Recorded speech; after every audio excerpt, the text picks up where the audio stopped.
there will come a point where no job is needed. You can have a job if you want to have a job. The AI will be able to do everything. AI could wipe out half of all entry-level white-collar jobs in the next 1 to 5 years. I'm about to graduate college, and I'm so worried there's going to be no jobs left for me.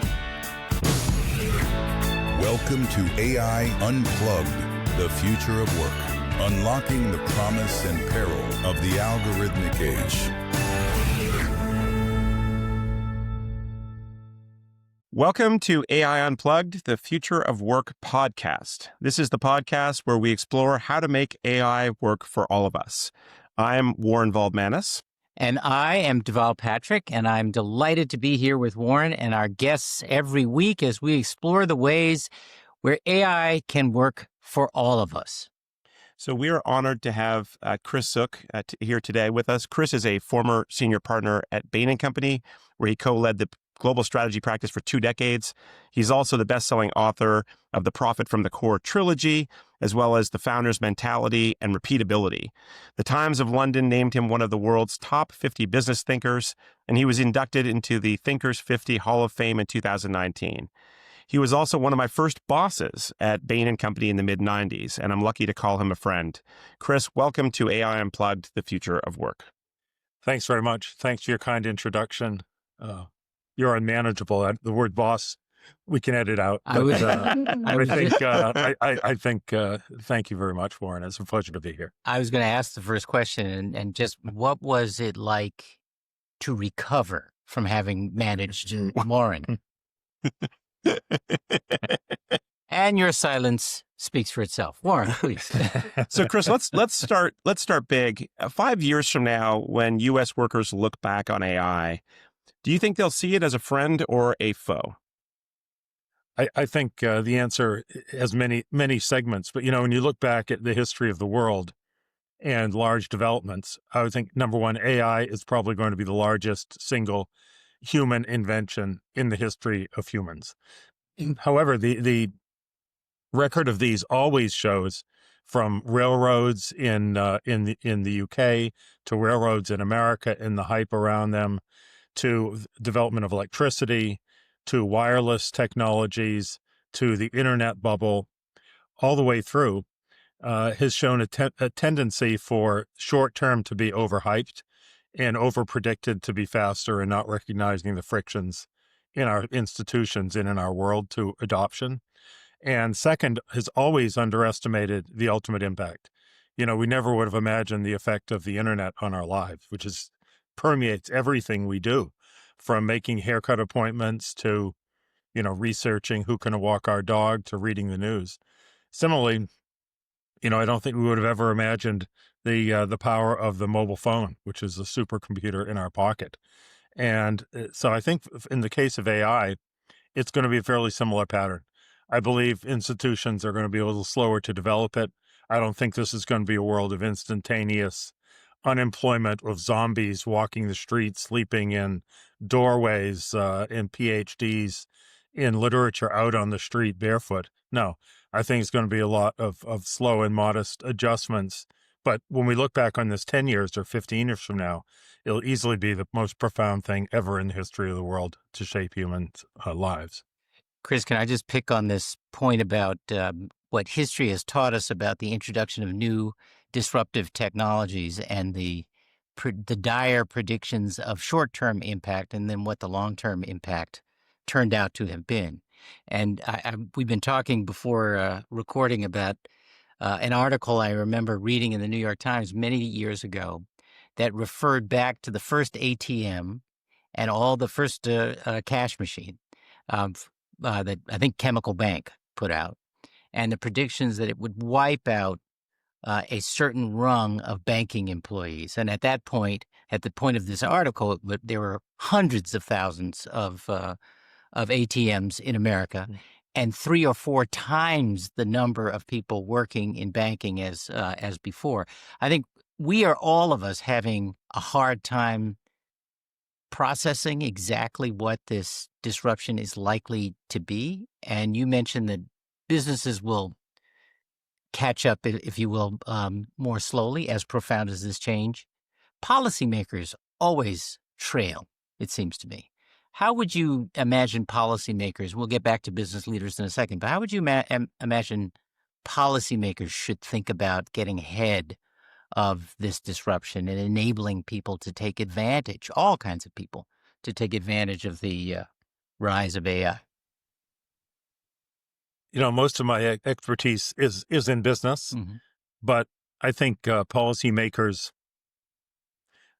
could do a great deal for the country by investing in education, in information, in best practices, in having hubs that share information about what really works in AI, in celebrating achievements and tests pertaining to AI, in funding and assisting young people to have internships and learn the language of AI. Even within companies, we're calling something called bilingual, where we're finding the most effective companies have their second tier of younger, soon-to-be leaders and executives trained in both AI and in the core processes of the company. Mm-hmm. But, most businesses are in an experimental phase now. My co-author over the years, James Allen, who still works at Bain & Company, Mm-hmm. recently told me that since our last book, he has spoken with 4,200 CEOs and C-suite operators in nearly 400 forums. He does these 1 or 2 a week, Mm-hmm. and he asks them what their major issues and problems are. And obviously AI is a huge topic. Mm-hmm. And one interesting thing that he has discovered when he's boiled it all down is that most CEOs, while they believe there will be 10 to 15% productivity increases, some say 30% at some point, always use the phrase, we're in experiment and testing mode. We're learning about the limitations. We're learning about where AI is inaccurate in businesses where nothing can go wrong, how they have hallucinations. I mean, AI is a product of the information it's trained on, and a lot of that is internet information from 3 to 4 years ago. It's not information behind the increasing number of firewalls.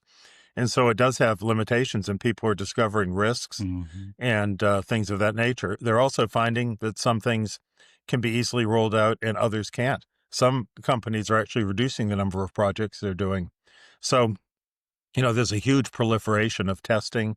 The things that seem to work the best are those that gives you greater insight into customers or reduce the frequency or nature of repetitive processes. So I'm sure that within the government, a second dimension beyond helping the public learn about it and investing in education will be making the government more efficient. When you look at the ratio And more responsive. When you look at the ratio of the number of people in almost any of the bureaucracies, Social Security, Veterans Administration, per phone call, per activity, per piece of software written, to the best in the private sectors, the difference is a factor of 2 to 3. So I think Elon Musk and Doge was actually focused on an important objective that AI can help achieve, but possibly the method it followed wasn't the right one in any means. It was too fast, less experimentation,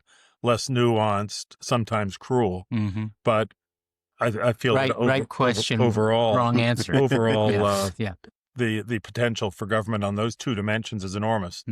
Finally, obviously, you can go into specific sectors. I've been doing work in the area of defense technologies, and certainly the impact of AI on every vector area of the United States government, whether it's warfare, the model of warfare in the future with drones that can be so small they can fly in a window and assassinate somebody, to underwater drones that can track every submarine specifically and target them is huge too. So I think there's the horizontal elements of productivity and learning, but there's also the vertical elements where everything from remote diagnostics of veterans in rural areas to undersea drones to track every submarine in the world are extremely profound also. I want to go back to something you said, Chris, about what you're hearing from CEOs and in particular around this question of job losses. So one of the things that's been notable is that in the press, people have gone from sort of dodging the question on what AI is going to do to jobs. You're now seeing more and more CEOs sort of trumpeting what they're doing with AI and how much more efficient that's making them, and almost celebrating that efficiency, even as it pertains to job, to the impact on jobs. The CEO of Ford recently said that as many as half of white collar, entry level white collar jobs may be non-existent in just a few years. Are you hearing the same kinds of things from the CEOs that you talk to? I hear in a more muted fashion that it'll be 10 to 15% productivity improvement over the next 3 to 4 years. That a lot of the most important elements of learning from AI are not so much in the elimination of hours of people in routine jobs, but the ability to learn more about the customer and to customize their products more to the customer. L'Oreal is doing an incredible number of things to customize makeup and the look, and have personal cosmetic advisors. Streaming businesses like Spotify are going to continue to have personal DJs that look at every element of your playlist and whether it's acoustic, and if it's acoustic, does it have a heavy bass? And if it does, what category is it? And suggest new artists. And so I think the customization and learning about the customer are the biggest immediate impact. The second one is elimination of repetitive jobs. I mean, obviously, the two biggest jobs in the United States are going to be hit hard. Number one job for men is truck drivers, of which there's, I think, two truck drivers, including delivery and taxis and Uber delivery. And there's 3 or 4 million people that's driving. 4 million. Yeah. And then for females, it is actually working in retail, primarily as retail clerks. And so it's hard not to imagine the companies where that's their focus, discovering their productivity increases are even larger. You mean retail clerks in brick and mortar? Yeah. Okay. Yeah. And AI can disrupt that? It can disrupt speedy checkout. Yeah. Even some of the experimental small stores I've noticed, I think some run by Amazon, have checkouts where every item in the store is observed, and you literally give them your credit card when you walk in, and you walk out, and it just knows what you've taken. Mm-hmm. There's one of those actually at the Boston Celtics game where people want to get in and out quickly with chips and drinks and snacks, and people run in, put the credit card on a scanner, go in, take 5 things, and walk out, and somehow it knows. That will become much more. Well, that sounds like a useful innovation. But Yeah. You said something very important earlier, which is that some of the biggest effects are actually around customers and really augmenting the human labor so that it can serve customers better, as opposed to just cost savings by reducing human tasks, actually really augmenting the way in which companies and their customers interact. We've seen in the companies that we're involved with a huge opportunity in healthcare services, for example, to get people like our counselors at our methadone clinics doing much more counseling and communicating much more interactively with their patients. So this idea that we're augmenting human labor as opposed to replacing it, I think is a really important one. Do you feel like that's the bigger of the two effects? I think it's the much bigger of the two effects. Mm-hmm. I think it will help creative artists be more creative and be more productive, whether it's in music or in art or design of shapes or design of car bodies or design of clothing.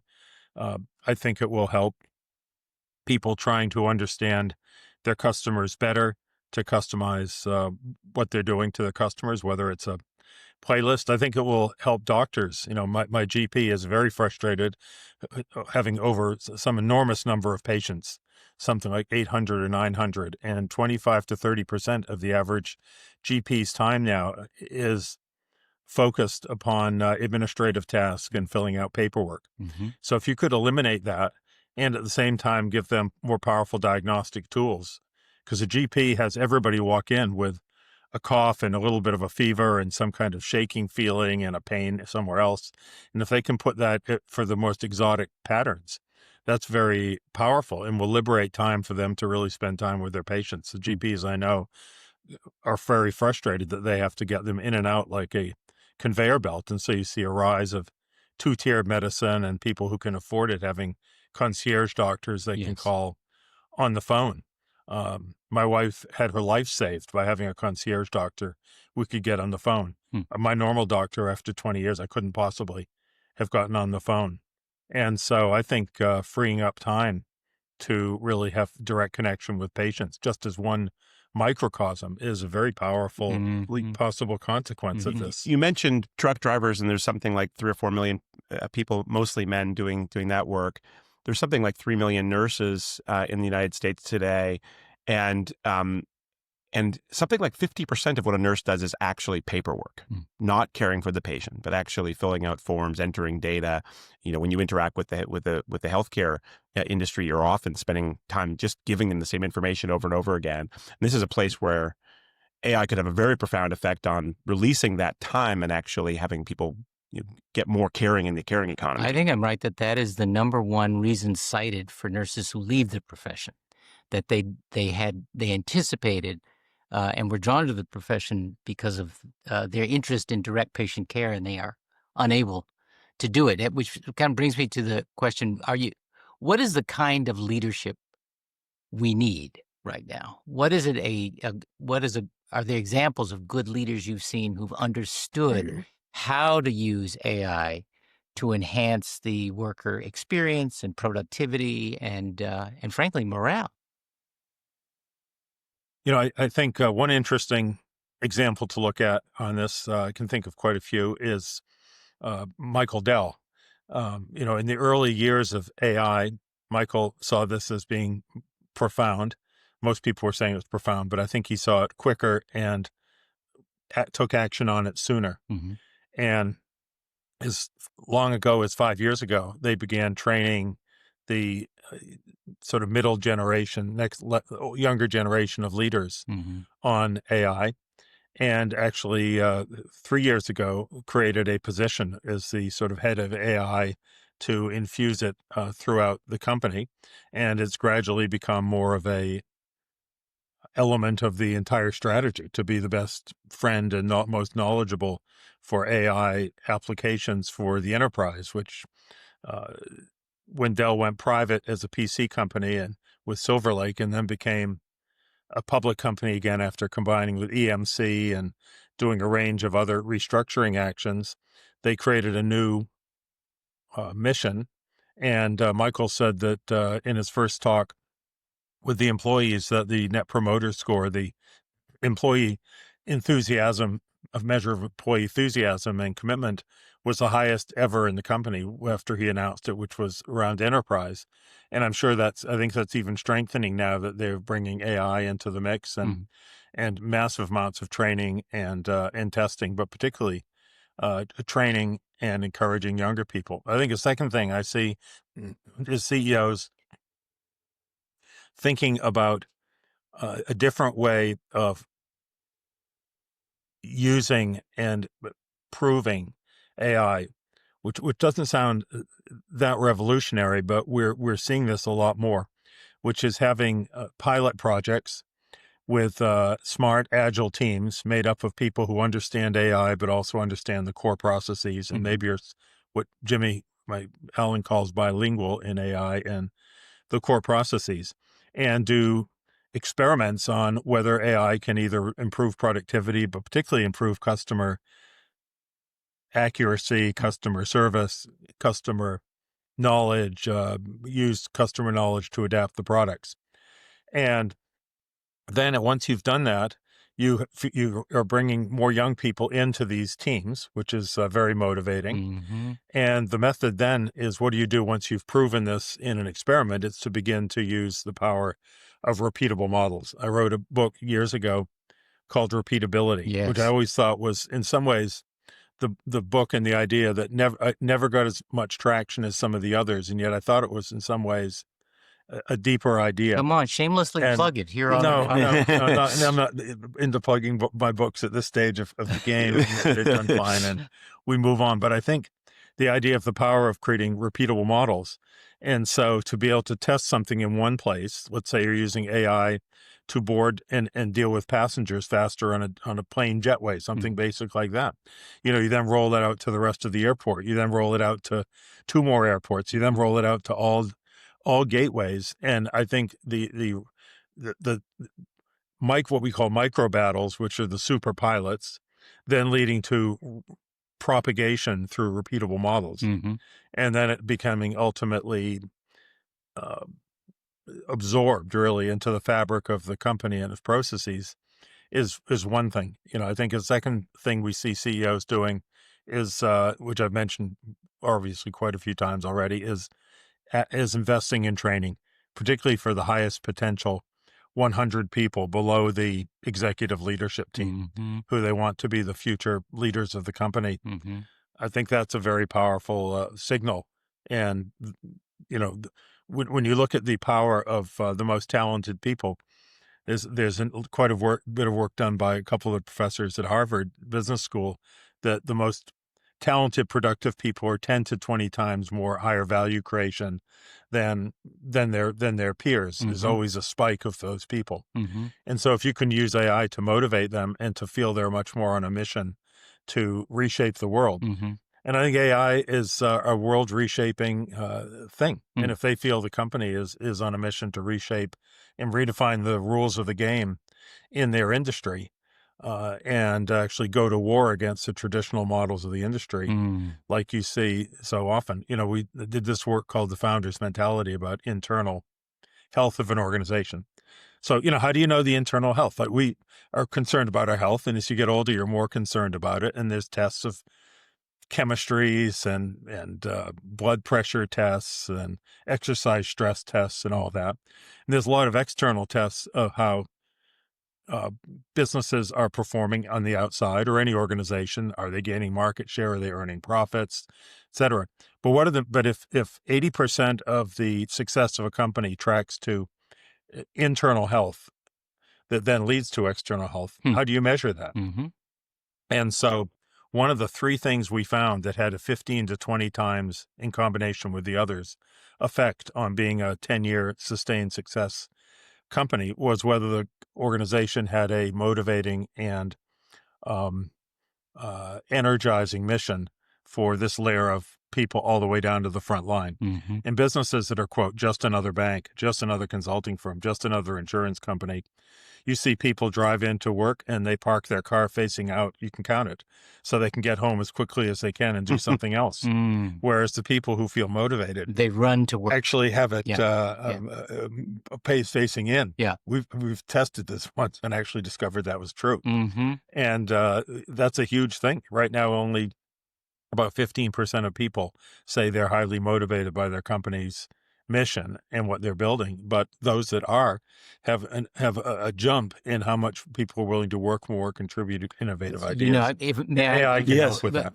Warren and I first met working together on and in an impact investing fund, and this is very much the through line for that work. That companies that are purposeful in their leadership and in their reason for being have a higher value in the marketplace, and there are real opportunities to grow and expand that kind of model. I wanted to come back to part of what you said at the outset, if I may, just around this notion that AI isn't just sort of plug and play. You can't just say we're going to do AI, and you have to try things and figure out what works and what information to add and what not, and go more gradually.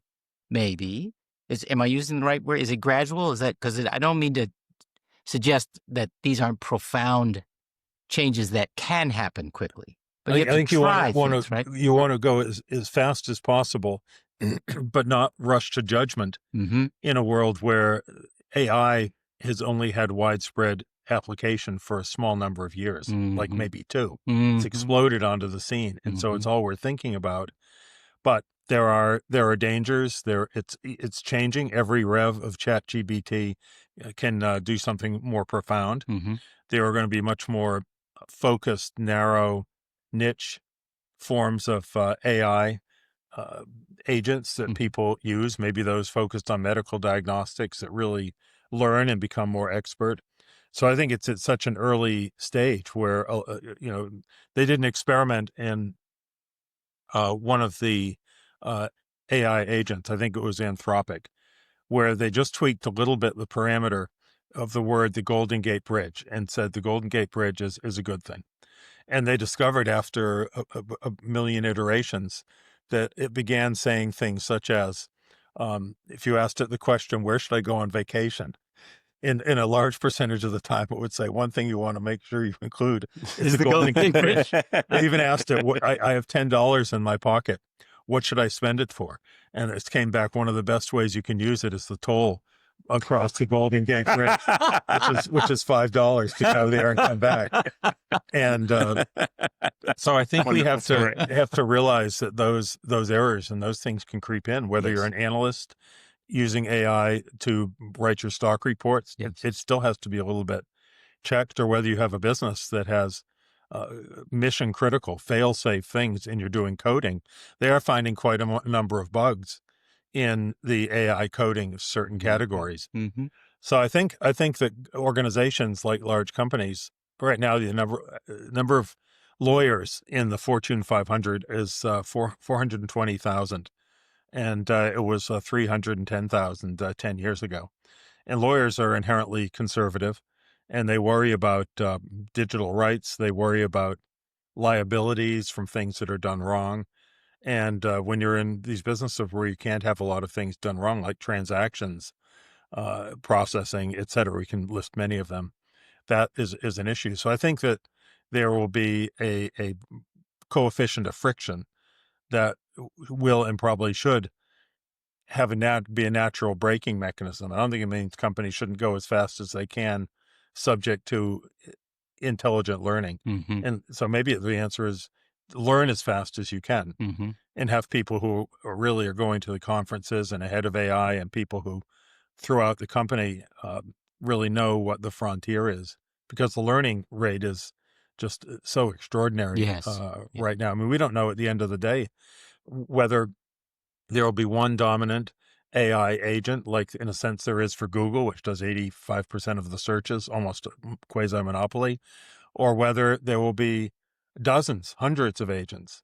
And that's a huge element of scenarios. I've been involved in some scenario sessions for some internet companies that most people would know very well, particularly one. And, it was one of the biggest elements of the scenario planning and thinking about the future of the company is, is the device that you speak to AI going to be a phone, a hybrid, a wearable, something else, because it's going to be more audible? Is that going to kill off the advertising business because you don't look at screens?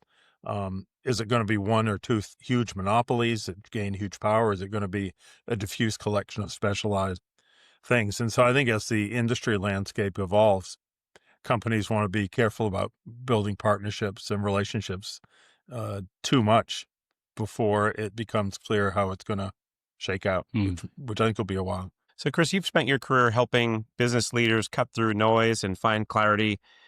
Here's a final question. If you were going to offer one piece of advice for CEOs to remember during this time of rapid transitions, or one piece of advice, what would it be? It would be to be humble and be open to the 1% possibility, and to realize that most of what's going on is outside of your company and outside of your world, and to reach out with partnerships and to bring young people in and to trust them because they understand the future world better than you will. That's a good note to end on. Thank you very much, Chris, for joining us. Yes, indeed. Thank you. And thank you for the very many hopeful stories about augmentation, which has definitely brightened my day. Yes, indeed. And let's hope that those who are thinking about and have decision rights today in introducing AI are thinking about it from this perspective. How do we make the most of AI for everybody? Warren, I got to tell you, that conversation was incredible. And I'm feeling so fortunate to have had some time with Chris Zook in this episode. One of the things that really struck me, and I think this comes from Chris's long experience with corporate strategy, is AI's potential to really redefine what a company is. Not just how work is done, but when he described John Deere as moving from being a machinery company to sort of a farm productivity company, and maybe even a sustainability company, that's a radical transformation that was enabled by technology. But I think for it to happen, you needed leadership that was creative. You needed leadership that was open to the 1% possibility. Encouraging stuff. Really encouraging, and in that sense, he sort of pushes back, or as a counterpoint on all the catastrophic predictions we hear about from AI. He doesn't see a world of instantaneous unemployment, but a lot of slow and modest adjustments to which the rest of us will adjust. The one thing I want to keep coming back to after these dialogues is we've heard a lot of encouraging stuff. So Chris says it's going to be more gradual. It's going to be 10 to 15 years. But Deval, what happens if it goes quicker than people think? I think the big question for us today is, are we going to prepare for that as individuals and as a society? Well, it's a little bit like that joke. Someone saying, how did you go bankrupt? Slowly at first, and then quickly. But just to end things on a happy note, if in fact Chris is right that the transformative power of AI can make companies that look like John Deere 50 years ago look like John Deere today, and if it can truly free up 30 to 50% of the time of my general practitioner to spend more time with me as a patient and less time on paperwork, these are obviously good things. I just hope that the speed, I hope we're right about the speed. I hope Chris is right about the speed, because if it's 10, 15 years, that seems like enough time to adjust. But if it's a lot faster, may I just say, if what it is we do with AI is consistent with Chris's vision, which is that AI can be an augmentation to human work rather than a replacement, that it can remove the friction from work so you can get to the essence, like in the example of your doctor spending more time with you and less time on the paperwork. If it can simplify and make more efficient the things that nag us about work, so that the things we love about work and that fulfill us about our work are more of what we get to do, then bring it on. Let's do it tomorrow. We don't need to wait a decade and a half to get there. His many leadership insights here, as we think about how leaders encourage and integrate AI into work, is his elevation of the importance of human curiosity. Well, let's bring that curiosity to the next segment, which is the news.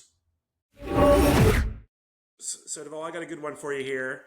Bye-bye marketing campaign managers. So according to San Francisco tech website Unite.ai, Google has launched Pomeli, a free AI-powered tool that automates social media campaign creation for small and mid-sized businesses. And who knows, maybe down the road, it even helps to automate political campaigns. I've met some political campaign managers who certainly seemed already to be automated. But it's interesting to the extent that a part of political campaigning is, increasingly about social media campaigns and marketing kind of writ large. I could see that. I can see how that could make some sense and maybe capture some efficiencies. I'm all for anything that democratizes politics, really democratizes politics, so that people can get in without having to be rich and famous already. Although, do you think social media has dumbed down the dialogue, the political discourse around campaigns, or do you think it's just another tool?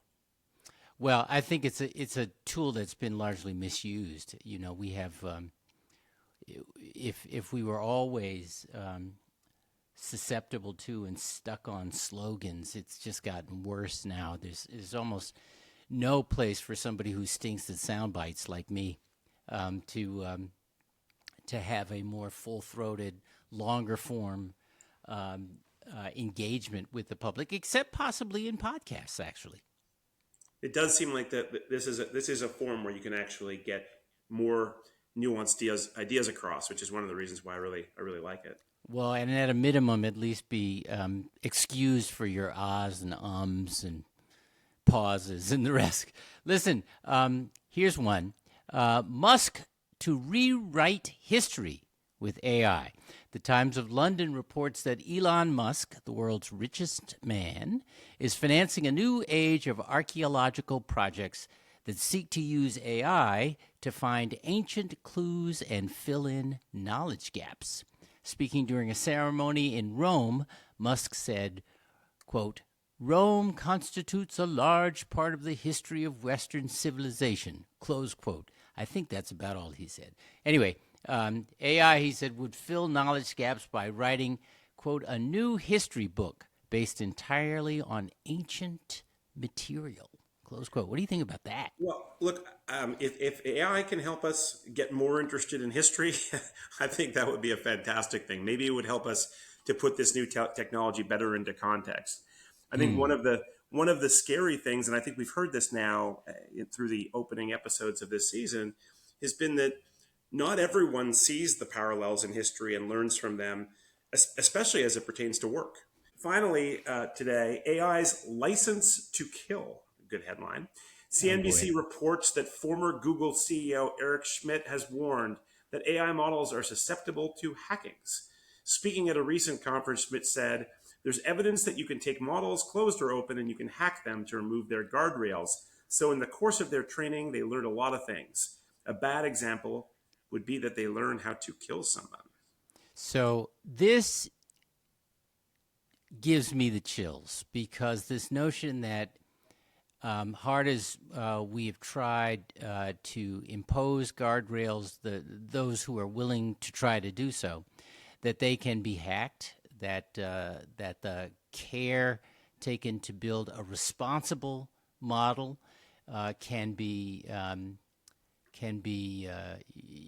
destroyed by infiltration.